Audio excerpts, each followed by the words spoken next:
What's up, Cowboy Nation, Cowboy Headquarters, and America's team? It's your guy, G, the #1 Cowboy fan, Hampton. Coming at you live, direct, and correct with some Mo news. That's right, Mo news, M-O news that you can use. And here we are on Saturday morning. I just wanted to touch base about our Cowboys. I did a video show basically on last week, and we talked about the 3-4 defense. We talked about the picks that I thought we should do with the first and the 20th. I mean, not the first, but the 12th and the 20th pick. And, you know, I did say I'm going after 2 defensive ends, which it makes sense. I mean, you can't go wrong. Again, like I say, a great pass rusher makes a good secondary. That's just so true. But after looking into it and knowing that Coach CP is going to run this 3-4 base defense with a lot of different looks and things like that. I mean, this is great what we're looking about to see with Coach CP.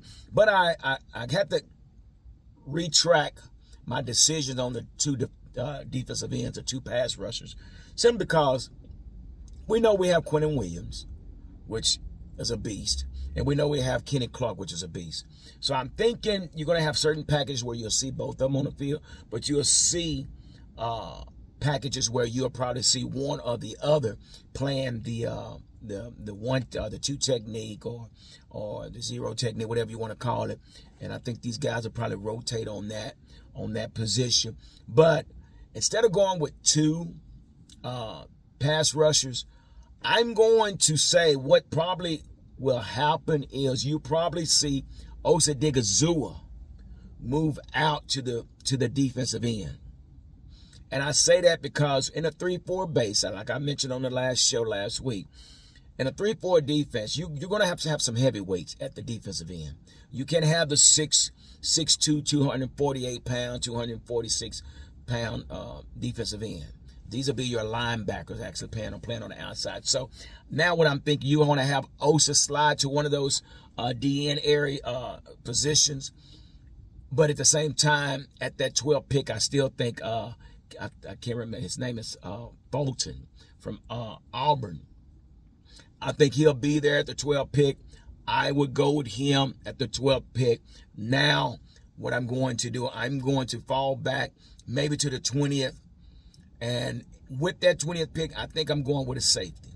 Yeah, I think I'm going to go with a safety because it's definitely needed. I just don't think Donovan Wilson or Malik Hooker is going to be able to play these positions under this type of defense. We know Donovan Wilson is not the one that can really cover.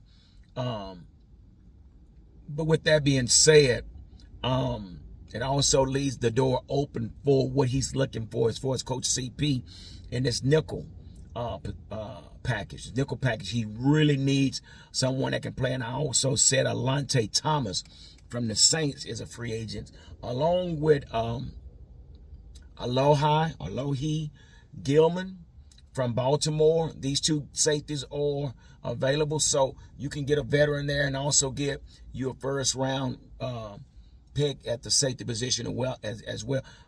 And the reason I say this is because it's very important that we start bringing in young players to grow with the defense. Okay, if that makes sense.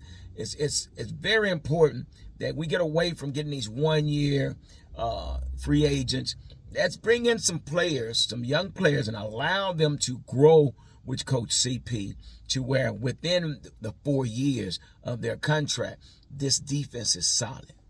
Okay, so again, at the 20th pick, depends on what safeties are there. We still have a plethora of safeties.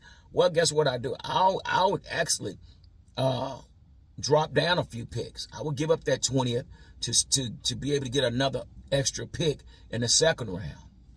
Okay, if it's possible. But this is the route I think I'm going. Since we know now that the 3-4 defense is going to be the base, and I just don't think Osa is going to play in the middle with Kenny and with Quinnen. So he's a big body. And again, like I say, these defensive ends has to be at least 6'5", 6'4", 6'5", at least anywhere from 270 to 280. Yeah. And on the last show, I shared a few defensive ends that are out there. I mean, there's a lot of them there. Now, one that really stands out with me, and I mentioned last one, his name is Danny Dennis Sutton. This guy has such a motor, his energy, and just the way he played the game. He's out of Penn State. He's one that's way out at the bottom of the chart of the defensive ends, but all these defensive ends are ballers. They're all ballers. You know, we got the guy from I'm not even going to his name, but from Miami. But anyway, I put the names in the last video, so go back and watch that one. But this is where I'm going to go. Osa will go to the defensive end, and what I'm doing, I'm going to draft a defensive end with the 12th pick. So that's my take. Guys, do me a favor. Y'all let me know in the comments what route you going with those 2 picks. What are you doing with those 2 picks? What do you think about Coach CP and his philosophy of the game and his coaching staff? And we're going to also get into some of the coaches. We'll get into the bio of some of these position coaches on the defense as well. So we'll share that. I'll probably get our guys back on, and we'll probably just do a show and share it with you guys. Do me a favor, guys. Hit the like button. Make sure you share this video, and also leave your comment and hit the notification bell so you'll be notified when the next video is posted. And don't forget to hit the subscription button. All right, I'm out. Deuces.